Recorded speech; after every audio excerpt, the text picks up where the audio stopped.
Bienvenue sur ma chaîne, bienvenue sur la chaîne Welcome to Canada What Next. C'est un immense plaisir de vous retrouver aujourd'hui en présence d'Alphonse, qui est le directeur de la FRAP ici à Edmonton.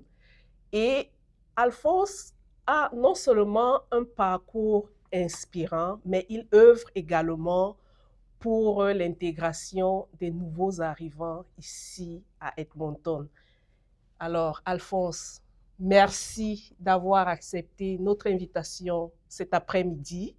C'est un immense plaisir de t'avoir sur ma chaîne et j'espère que beaucoup de nouveaux arrivants qui regardent ma chaîne seront inspirés par le parcours d'Alphonse parce que arrivé où Alphonse est arrivé, ça, je dirais, ça suscite vraiment de l'admiration et aussi pour moi, c'est vraiment une façon de dire à tous les nouveaux arrivants que c'est possible. Alors, Alphonse, est-ce que tu peux te présenter pour tous nos abonnés qui ne t'ont jamais rencontré? Qui est Alphonse? Ouais. Merci beaucoup, Marie-Agnès, pour cet honneur que tu me donnes de pouvoir m'adresser non seulement aux nouveaux arrivants, mais aussi à tous les immigrants qui arrivent dans ce pays et même à ceux qui ne sont plus immigrants, comme toi et moi, et qui sont dans ce pays. Je m'appelle Alphonse Ndemahola, je suis directeur général de la francophonie canadienne plurielle, la FRAP. Je suis arrivé au Canada en 2013, donc il y a à peu près 12 ans maintenant que j'étais arrivé en février 2013. Et donc voilà, très vite mon parcours. Je suis ici avec ma famille depuis ce temps-là et je suis heureux de partager mon expérience avec tous ceux qui veulent en savoir quelque chose. OK. Mais Alphonse, lorsque tu t'es présenté, tu as parlé de l'année, Oui. tu as parlé de là où tu travailles, Oui. mais tu as certainement oublié de nous dire d'où tu viens.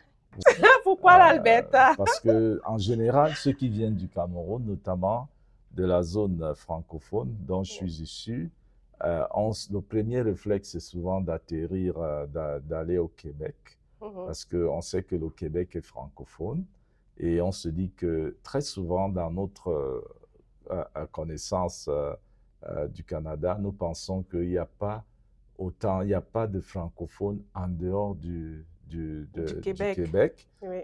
Mais l'existence de la FRAP, ma présence ici même en Alberta, à Edmonton précisément, et le fait que je vive en français et que je sois capable d'avoir cette interview avec toi en français, oui. montre en réalité que non, ce n'est pas tout à fait vrai. Il y a certes le français au Québec, qui est le principal pôle français francophone du Canada, mais il y a des communautés, comme vous pouvez le voir, extrêmement dynamiques en dehors du Québec. Okay. Et sans te mentir, Marie-Agnès, si c'était à refaire, je reviendrais exactement à Edmonton. OK, merci beaucoup pour cette introduction. Alors, tu as dit beaucoup de choses, beaucoup de choses. Et j'essaye d'organiser un peu les idées pour ne pas sauter du coq à l'âne. Oui. Alphonse, nous allons parler de la FRAP aujourd'hui. Oui. Mais avant de parler de la FRAP, lorsque tu es parti du Cameroun, est-ce que tu as atterri directement à la FRAP? Parce que ça m'amène quand même à revenir un peu sur ton parcours. Oui. Est-ce que tu peux, en 2-3 mots, dire à nos abonnés ton parcours professionnel? Oui, c'est une longue histoire. Je sais que nous ne pouvons pas avoir le temps d'en parler en détail, mais je voudrais simplement dire que je suis parti du Cameroun en 2013. J'étais l'un des responsables au ministère de l'Éducation du Cameroun qui s'occupait de ce qu'on a appelé la contractualisation des instituteurs. Donc, j'étais un des responsables au niveau, j'étais l'un des assistants du directeur des ressources humaines qui était le principal responsable de ce programme. Et j'ai travaillé à ce programme pendant les 7 dernières années où j'étais au Cameroun. Donc, j'avais un travail très, très intéressant parce que je voyageais partout au Cameroun et j'aidais non seulement au recrutement des enseignants, mais aussi à leur affectation dans leur zone de travail, qui consistait surtout dans ce qu'on appelait à l'époque au Cameroun les zones d'éducation prioritaire. Et donc, je suis parti de ce poste-là pour venir au Canada. Ouais. Et quand je suis arrivé au Canada en 2013, mon premier boulot que j'ai trouvé était dans ce qu'on appelle ici, et c'est là où j'ai découvert le nom des warehouses. OK. Donc, j'ai atterri dans un warehouse. Un entrepôt. Un Ouais. entrepôt où il était question de porter des articles de leur étal pour des camions qui attendaient pour les amener dans les différents magasins de la ville. Donc, je suis tombé, tu peux imaginer le choc que j'ai eu en partant des responsabilités que j'avais au Cameroun pour me retrouver dans cette situation-là au niveau du Canada. Ouais. C'était extrêmement frustrant, c'était surtout extrêmement surprenant parce que je ne m'y attendais pas. Et malheureusement, je ne suis pas le seul, j'ai eu le temps de m'en rendre compte.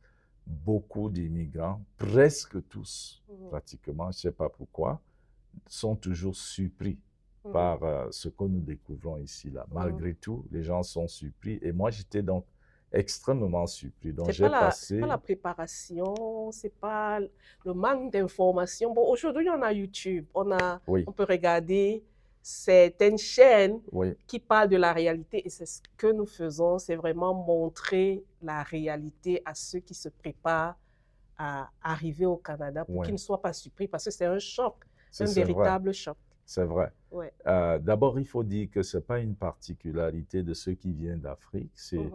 C'est quelque chose qui se passe on l'a remarqué dans l'ensemble du monde entier. Tous ceux qui immigrent d'une façon ou d'une autre connaissent un certain choc. Donc, ce n'est pas réellement parce que les immigrants d'ascendance africaine ont un problème particulier, mais c'est que tant que tu n'as pas vécu la situation, c'est extrêmement difficile pour toi réellement de comprendre cette situation-là.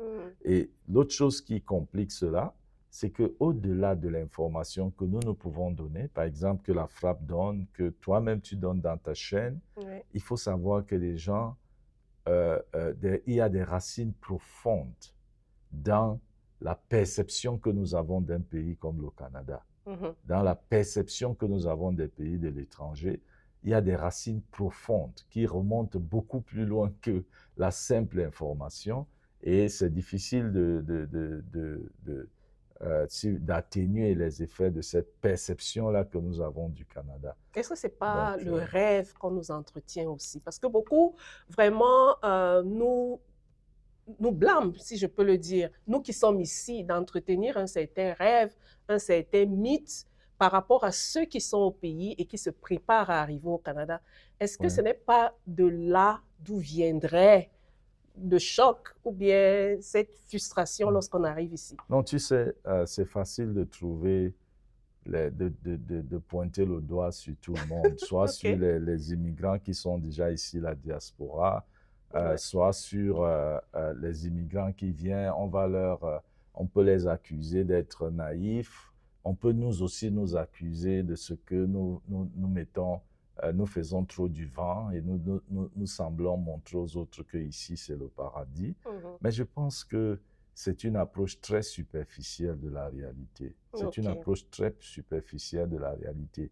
Les problèmes que nous avons sont beaucoup plus profonds que ça. Il faut que les gens comprennent que quand un Camerounais, un Ivoirien ou un Nigérien, ou qui que ce soit, décide de partir de son pays à un moment donné, bien qu'il prenne la décision de partir de son pays disons en 2025, il ne faut pas croire que cette décision-là tient simplement à des facteurs auxquels il a été confronté en 2025. Donc ça remonte à quelque chose de beaucoup plus profond, de beaucoup plus lointain, où par exemple nous avons une certaine perception des pays de l'Occident.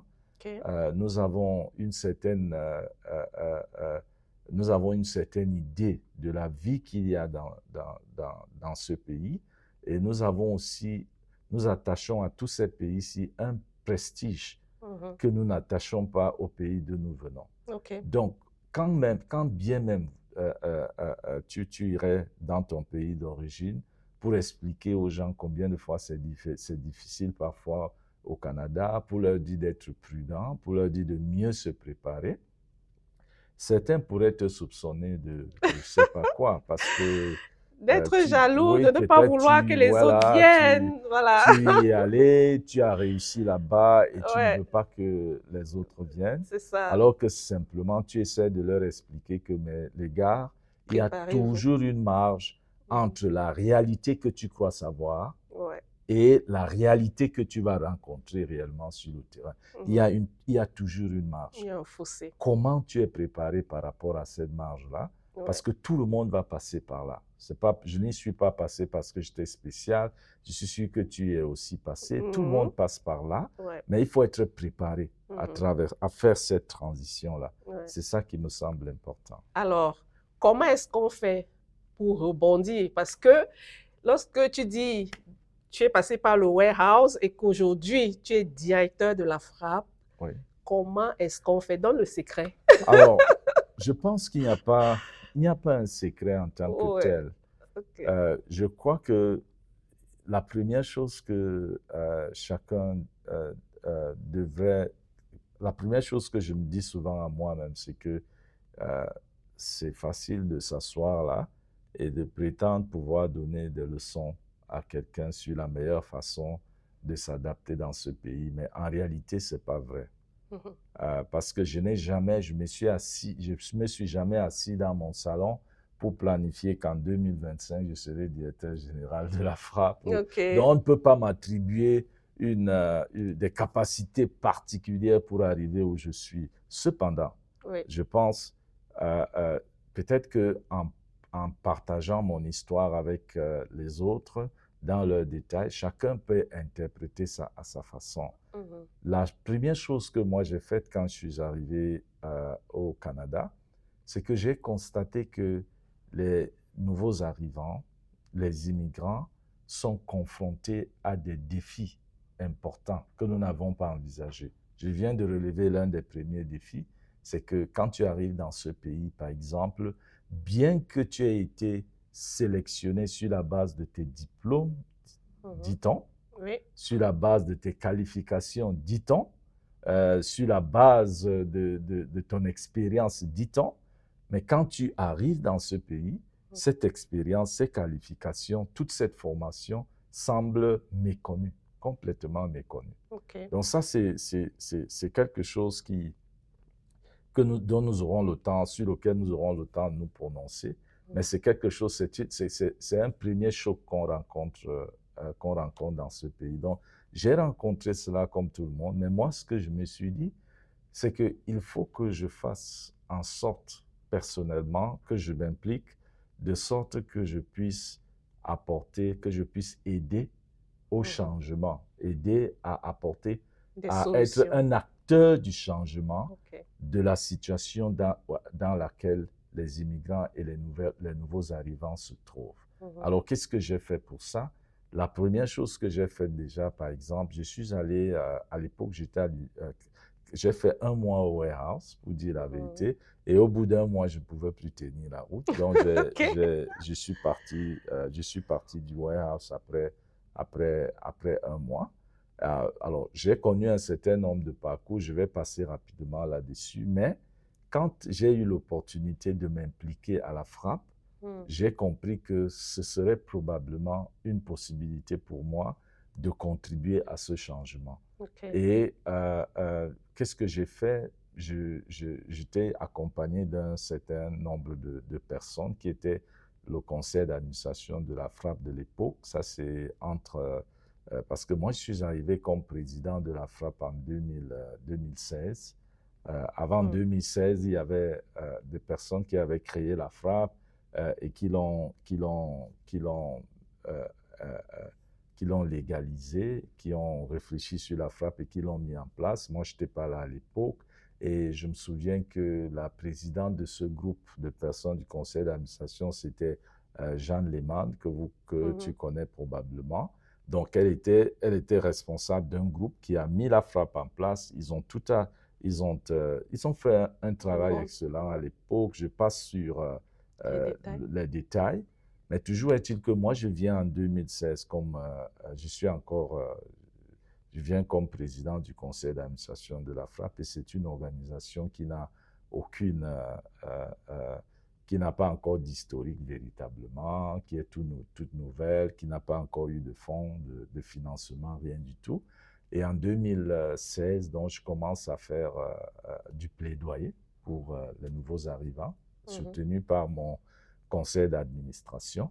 Et c'est grâce à ce plaidoyer-là, pendant environ 2-3 ans, je crois, parce que de 2016, et nous avons eu le premier financement à la FRAPP en 2019.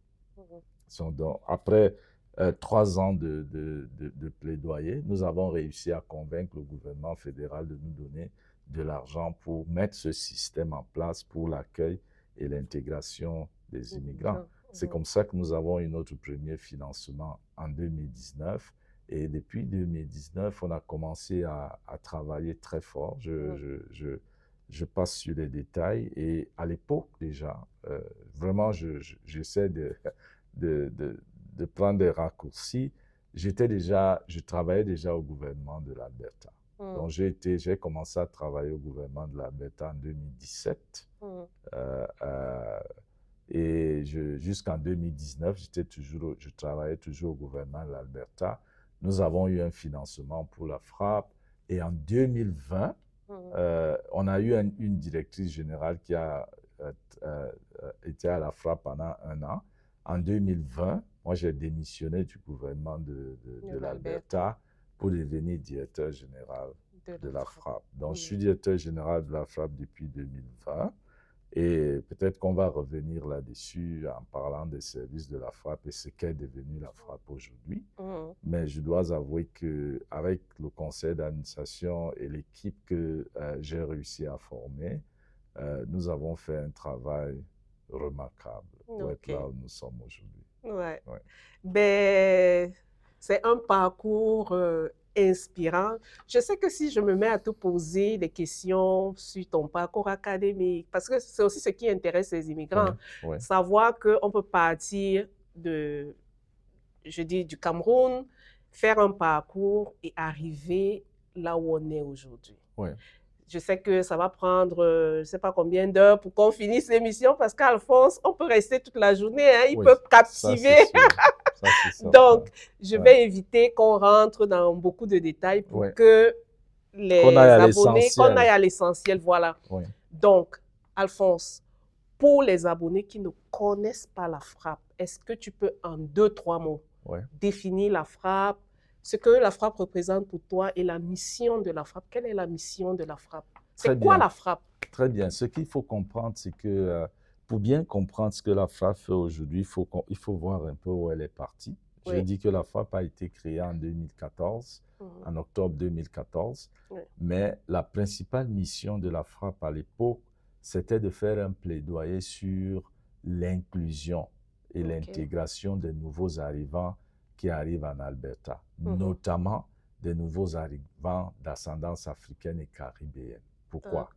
Parce qu'en 2014, on avait remarqué que dans les écoles en Alberta, et notamment dans les écoles francophones, il y avait une forte population d'immigrants dans la population des élèves. Il y avait un nombre assez important d'élèves immigrants, mais ce nombre important d'élèves immigrants d'ascendance africaine et caribéenne n'était pas reflété dans le personnel enseignant ou dans le personnel administratif des écoles francophones de l'époque, en 2014.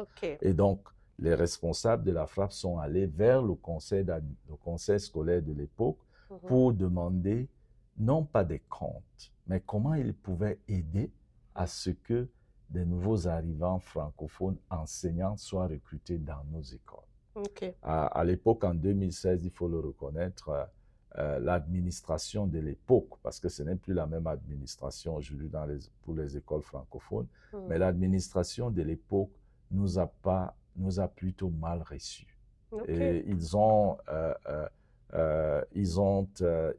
réagi comme si en réalité, non seulement nous ne méritions pas de pouvoir enseigner dans ces écoles, mais aussi comme si en réalité, on n'avait pas la qualification nécessaire pour le faire. Mhm. Alors, on s'est dit, et les responsables qui étaient là à l'époque se sont dit, dans ce cas, il faut que nous puissions nous organiser pour pouvoir défendre nos droits et assurer notre intégration dans cet environnement-ci. C'est donc pour ça qu'ils vont créer la FRAPP, avec le mandat de travailler pour la représentation et l'inclusion des nouveaux arrivants et des immigrants francophones dans sa danse africaine et caribéenne au niveau de l'Alberta. Ça, c'était la toute première mission de la FRAPP. C'est resté la mission de la FRAPP jusqu'à aujourd'hui, sauf qu'à partir de 2019, non seulement nous avons réussi à faire avancer l'inclusion dans notre contexte, mais on a eu le financement du gouvernement fédéral pour faire de l'établissement. Et aujourd'hui, non seulement nous continuons à faire du plaidoyer pour ces communautés, à faire de la représentation pour ces communautés, mais nous faisons aussi en grande partie, nous offrons aussi des services d'établissement. Donc, la mission globale de la FRAPP aujourd'hui, c'est ça, assurer cette inclusion et cette intégration des immigrants et offrir des services d'établissement qui permettent justement de faciliter l'établissement de ces immigrants en Alberta et au Canada. Parce qu'une chose qu'il faut te dire aujourd'hui, c'est que dans les 5 ans là, nous avons travaillé fort, si bien qu'aujourd'hui, la FRAPP ne suit pas seulement ce rôle-là au niveau de l'Alberta, mais la FRAPP assure aussi ce rôle-là au niveau du Canada, en coordonnant un programme d'établissement national au niveau du Canada, en dehors du Québec.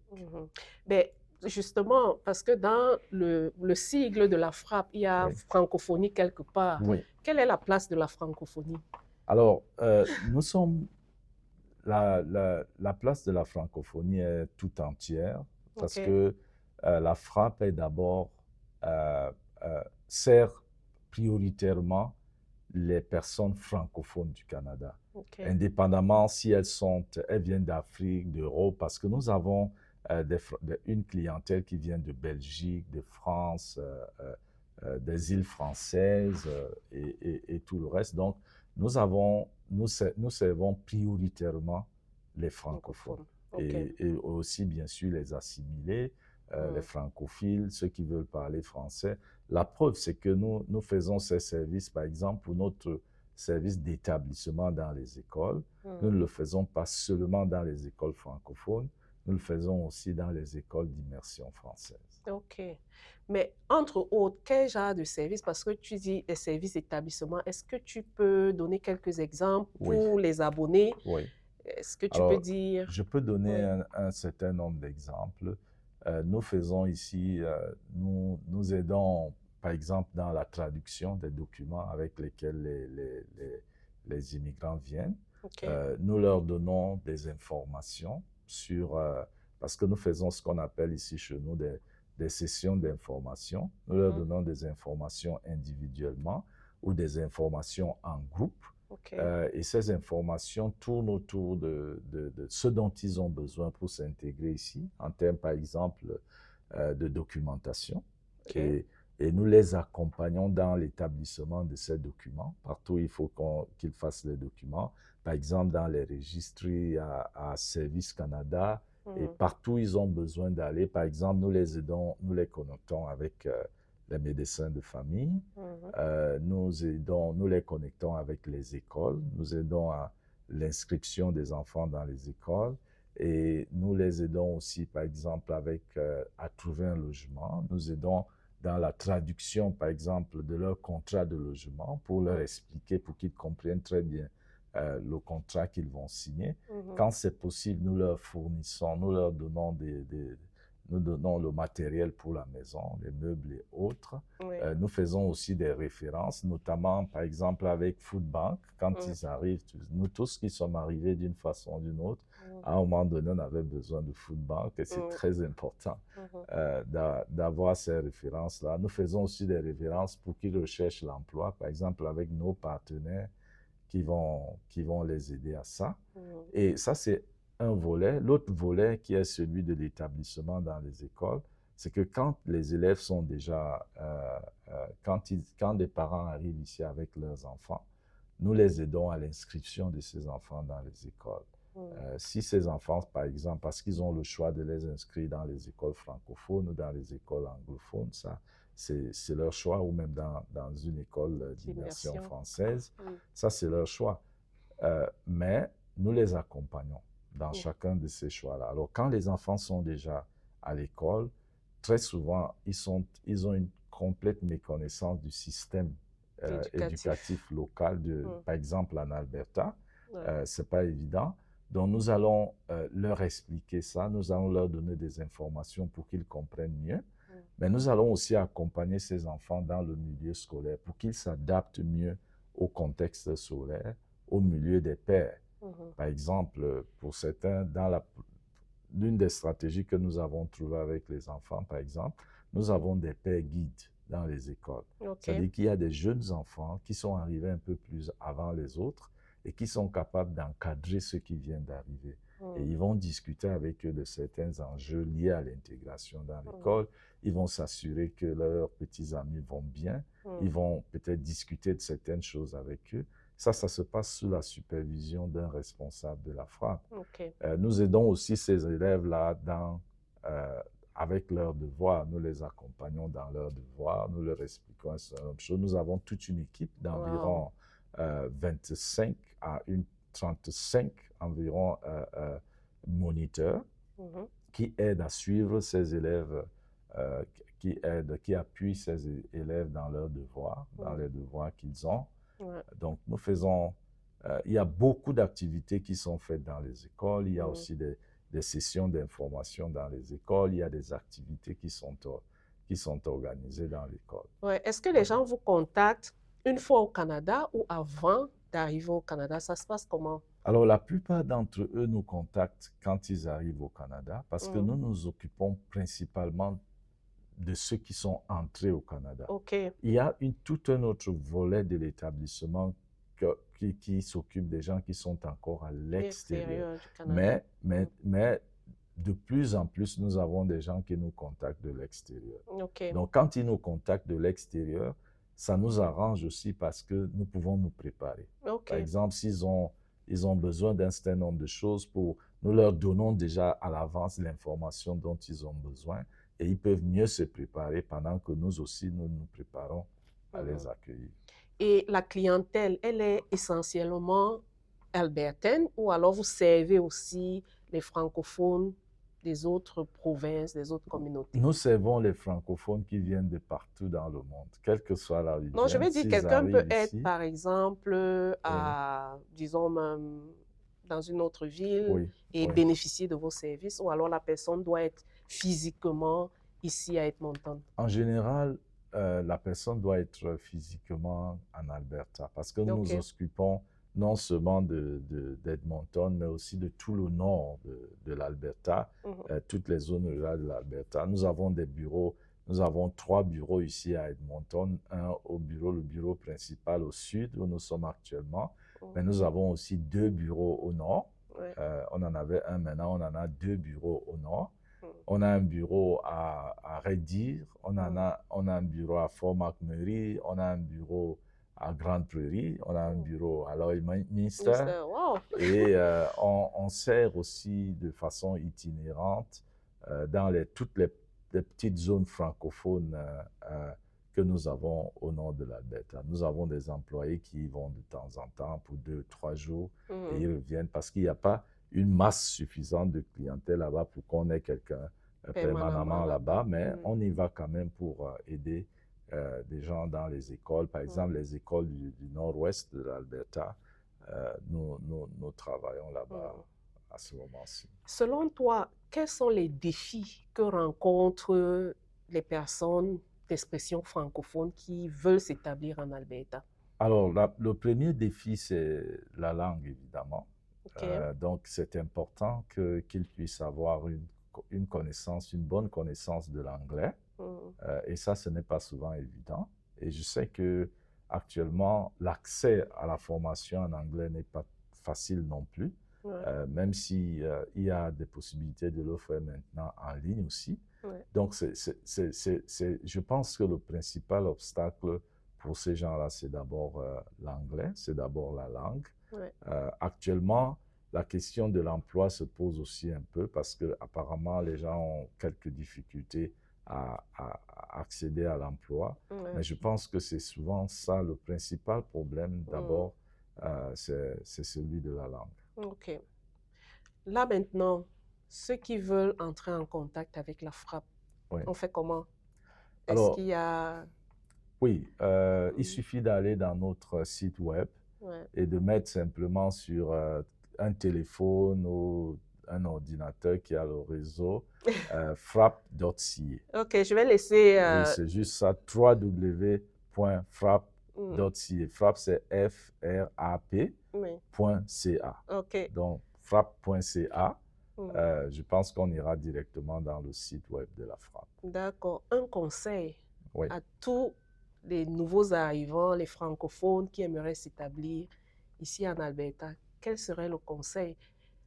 Alors, moi, ce que je peux dire, si je peux dire quelque chose sur mon expérience et sur l'expérience de tous mes collègues, les services que nous offrons, c'est que tous les immigrants qui viennent, on doit faire une distinction entre deux choses. Ouais.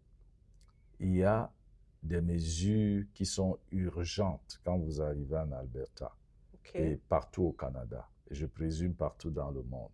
C'est que vous avez besoin d'une maison, si vous avez des enfants, vous avez besoin de les inscrire, vous avez besoin d'un médecin, vous avez besoin de faire vos pièces, vous avez besoin de trouver un logement, vous avez besoin de trouver un travail.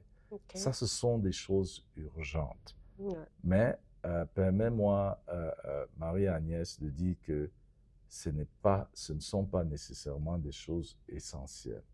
Pourquoi? Parce que très souvent, quand on a trouvé une maison, on a inscrit les enfants à l'école, on a trouvé du travail, on peut manger, on peut commencer à vivre comme tous les Canadiens, alors surgit un problème auquel on n'a jamais pensé. C'est celui de la dynamique de la famille, la stabilité de votre famille, votre positionnement même dans votre famille. Pour dire ça plus simplement, tu as eu la maison, tu as eu l'argent, tu as eu la voiture, tu as eu tout ce que tu veux. Mais est-ce que tu garderas ta famille? Est-ce que tu arriveras à garder tes enfants? Est-ce que tu arriveras à garder ton épouse ou ton époux? Est-ce que tu arriveras réellement à faire ce que tu voulais faire pour ta famille dans ce milieu-ci? Est-ce que vous n'allez pas éclater en tant que cellule familiale à cause de la pression sociale, économique et de toutes sortes que ce pays vous apporte? Ça, c'est une chose à laquelle nous ne regardons pas souvent, que nous ne regardons pas souvent. Mais je vais te dire, Marie-Agnès, actuellement, c'est peut-être l'un des plus gros problèmes de nos communautés. Ouais. Voilà. Donc, c'est une question que je pose à tout le monde. Ouais, une réflexion que chacun devrait faire. Parce que je n'ai pas une réponse magique, je n'ai pas une réponse à ces questions-là, mais c'est une réflexion que je voudrais prêter aux gens. Tu auras tout cela, mais finalement, est-ce que c'est ça ce que tu voulais réellement? Est-ce que c'est comme ça que tu vas assurer réellement la promotion de ta famille ou du groupe dans lequel tu es venu dans ce pays?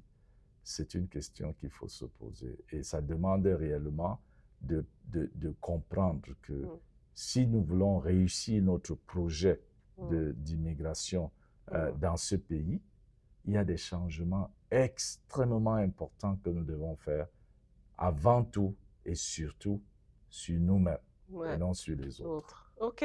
Ben, dernière question, Alphonse. Comment est-ce que tu vois la frappe d'ici, je dirais, 5 ans?